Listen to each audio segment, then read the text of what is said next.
On est sur ID Kids Today, le flux d'informations de la communauté ID Kids, et j'ai le plaisir d'échanger aujourd'hui avec Latifa, qui est directrice qualité et production pour le groupe ID Kids. Bonjour Latifa. Bonjour Isabelle. Latifa, l'idée aujourd'hui, c'est de faire un peu un arrêt sur image concernant l'une des 4 transformations stratégiques du groupe, en l'occurrence, sa transformation industrielle. Alors, pour commencer, première question, où en est-on aujourd'hui du projet de transformation industrielle ID Kids qui a été lancé maintenant il y a 3 ans? La transformation industrielle sur l'année 2021, c'est une accélération en étant l'une des priorités du groupe ID Kids qui a été exprimée par nos actionnaires en début d'année. Donc, elle s'appuie toujours sur la mise en place des 2 chaînes de valeur, produits et flux. Donc, la chaîne de valeur produit au service de la singularité de nos marques et la chaîne de valeur flux qui est au service du bon produit et au bon moment. Nous continuons à aller en profondeur des différents sujets qui sont en lien avec ces 2 chaînes de valeur pour une meilleure maîtrise industrielle. Et enfin, on travaille beaucoup sur le changement de mindset en s'appuyant sur une exigence interne entre les différents acteurs des 2 chaînes de valeur, le fameux « je te dois, tu me dois » au service de l'excellence opérationnelle. Alors, quelles sont, depuis 3 ans, les principales avancées qu'on a pu constater? Alors, c'est très compliqué de répondre à cette question parce qu'on est fiers de tout ce qui a été mis en place. Après, je vais essayer de me concentrer sur, on va dire, les plus importantes ou les plus structurantes stratégiquement dans le cadre de ce projet. Donc, nous avons mis en place de nouveaux métiers, le métier d'industriel leader et le métier de CAPA planner, la mise en place des outils partagés pour ces 2 métiers et puis de nouveaux process pour permettre aux 2 chaînes de valeur de bien fonctionner ensemble. Nous avons visité plus d'usines sur les 3 dernières années pour accompagner la montée en compétences des équipes des bureaux d'achat et aussi pour augmenter leur fierté de maîtriser ce qu'ils font au quotidien. Nous avons massifié le panel fournisseur, donc moins d'usines mais mieux, suivant des critères de désirabilité et de performance bien définis. Nous avons nominé, ça voudrait dire qualifier nos matières, que ce soit textile, bois ou plastique, pour les marques Okaidio Baby et Oxybul, respectant nos valeurs SM.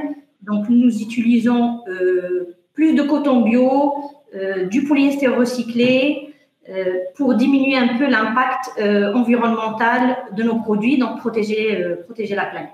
On a 83% de livraison à date en mai 2021 contre une performance de 25% en 2018, pour donner un ordre de comparaison.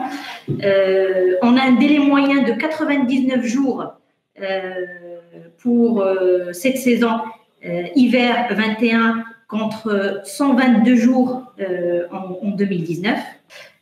Une baisse de $1 million de coûts de contrôle qualité effectués en 2020. Et puis, 45% aujourd'hui de nos matières sont des matières responsables.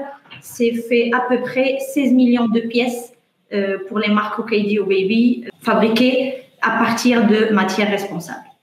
Et puis, en dernier lieu, nous avons aujourd'hui plus que 66 usines travaillant pour les marques Okaidio Baby contre plus que 200 en 2017. Juste une question, Latifa, quand tu dis « nous avons diminué le nombre de nos contrôles qualité », comment c'est possible ça? On a progressé en interne par l'amélioration de nos process, notamment la qualité de nos cahiers des charges, par exemple, et en même temps, nos usines se sont améliorées dans la mise en place des process qu'on leur demande et de nos exigences. Quels sont désormais les enjeux clés pour notre transformation industrielle?